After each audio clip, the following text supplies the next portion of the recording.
Hi, my name's Frank. I'm an INTJ. I'm going to do a show and tell video. I'm going to go through some of my possessions and kind of show you how it relates to my childhood and my adult life. Oh, and by the way, it's 4th of July, so if you hear pops and bangs, it's not because I live in a bad neighborhood. It's 4th of July. Let's get started. So the first one I have is a Batmobile. Now this isn't the one I had when I was a kid. I found this at an antique store and I had to get it because I just forgot all about it until I saw it. And when I was a kid, I must have been 3 or 4 years old. I remember I had it in the closet and it was like parked in the Bat Cave. And I used to like this because I liked Adam West Batman show as a kid. That's something I could watch with my mom because she watched it when she was younger. But I really liked animated show, and Adam West voiced that for that. But anyways, it was parked in the closet, and whenever the theme music would play, I know I'd have like 20 or 30 seconds to run from the television because I'd wait for it to start.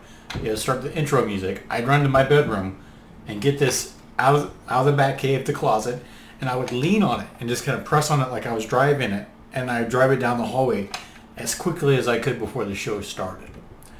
But yeah, I don't know, I have a weird fondness for that kind of early Batman stuff, and especially the Super Friends. I don't have a Batman, I just have a Robin. Oddly enough, the Batman's hard to come by. He's a bit collectible.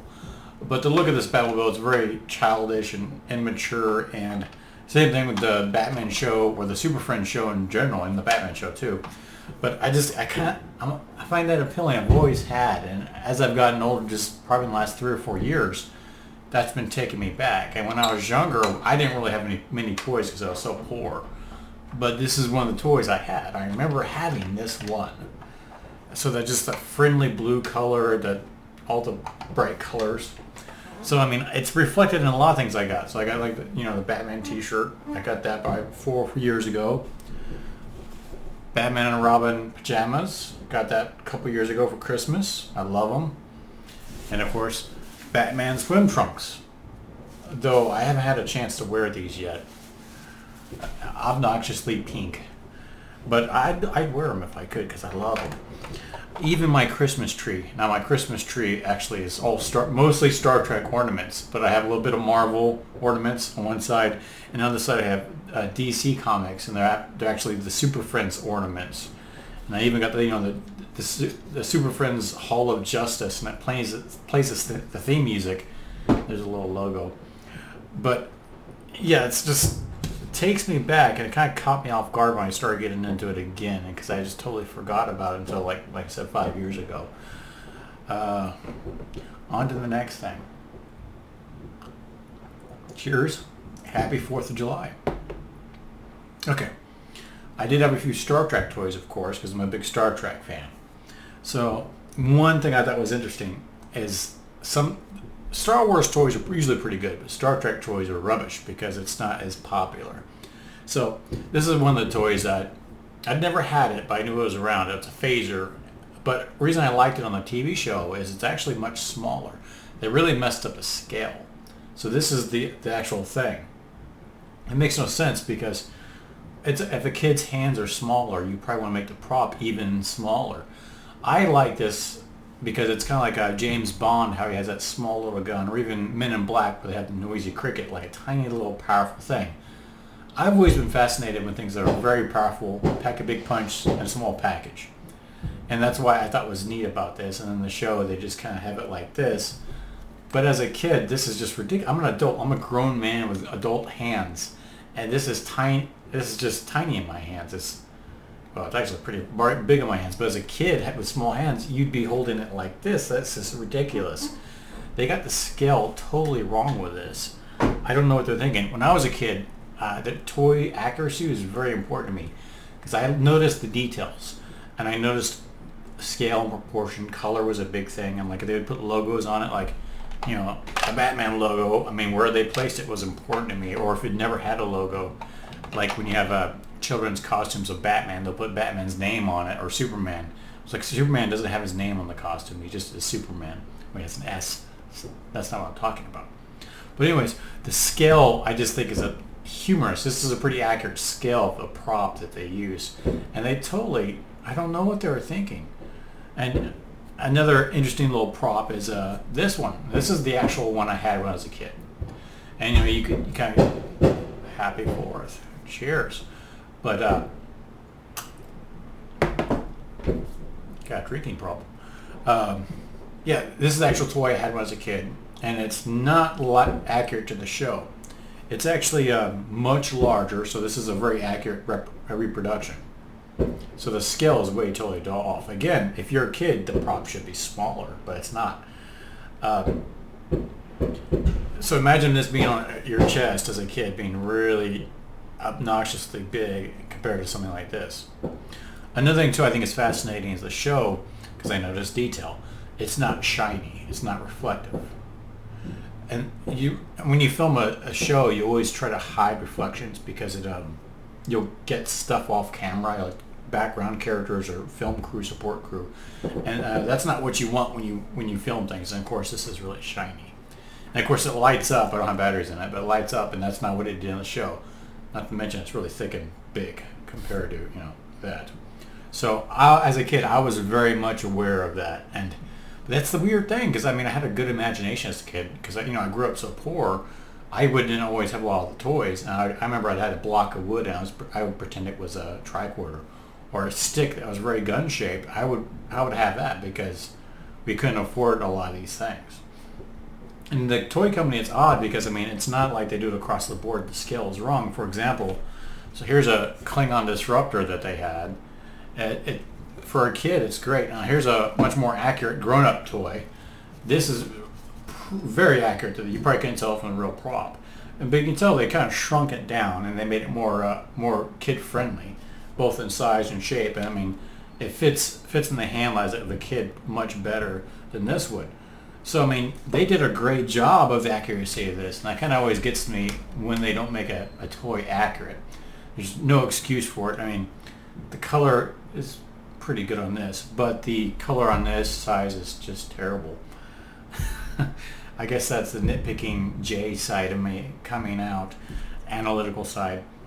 On the side note, here's this Star Trek phaser, and this is super, super accurate. In fact, it's so accurate they ended up using it on one of the Star Trek shows, one of the later ones.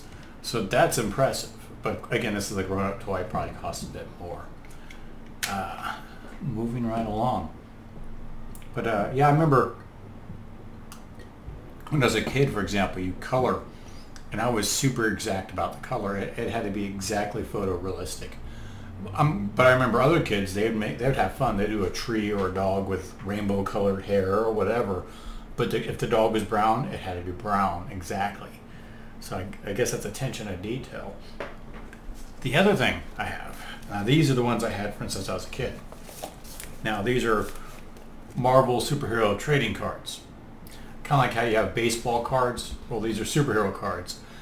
And these are kind of modeled off the sports athletes. And I liked them because back before in the 90s, that was a good one. Cheers.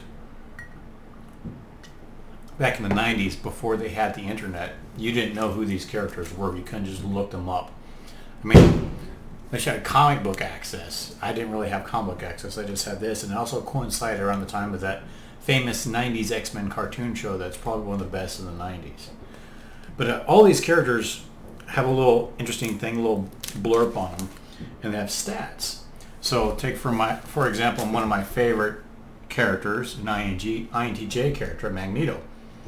The artwork is pretty neat on these, but on the back, it does a few things. It gives you a quote from the character, lets you get to know him, tells you like his first appearance, and a little blurb about who he is. And what I really liked was the stats. It would tell you how strong he was, how fast he was, a little bit how smart he was. It was kind of like analytical, the NT being applied to a character, and so you can contrast and compare. Like, is the Incredible Hulk as strong as the Thing? Or Cyclops' optic blast is as powerful as Storm? So you can contrast and compare them and see where they fit. So that was a really cool thing for me I like. And when I was a kid, we'd trade them back and forth. But these are the actual cards I had when I was a kid. It's not a complete set. And I've even gone back and found a few of the really older ones, retro ones. And these are much more like baseball cards in the sense that they mention wins versus losses, and it's really ridiculous. But I do like the retro style of these. Magneto again. Okay, what else I got? Oh, the last thing. I guess it's going to be a short video. Last thing is probably one of the first books I read seriously for fun. I mean, school makes you read stuff because you have to. But this is the first book I picked up. Boom! This is the first book I picked up for fun. And I was in a study hall class for high school. And I think it was freshman year, and the teacher said, I would just sit there and daydream and just think. And she's like, no, you have homework. No, I don't have homework. I finished it in class. Instead of listening to the teacher, I would do the homework so I wouldn't have it. And so she said, you can't just sit there and do nothing and daydream. So, okay, I have all these books, pick one. And this is the book I picked. Just picked it at random. It's actually kind of a Lord of the Rings knockoff. It's not terribly original. It doesn't even try to be. It doesn't hide the fact that it's kind of a copycat. But it's a really well written book. The characters are excellent. It's that high fantasy genre I'm not really big on, but I like it because the characters are so well done.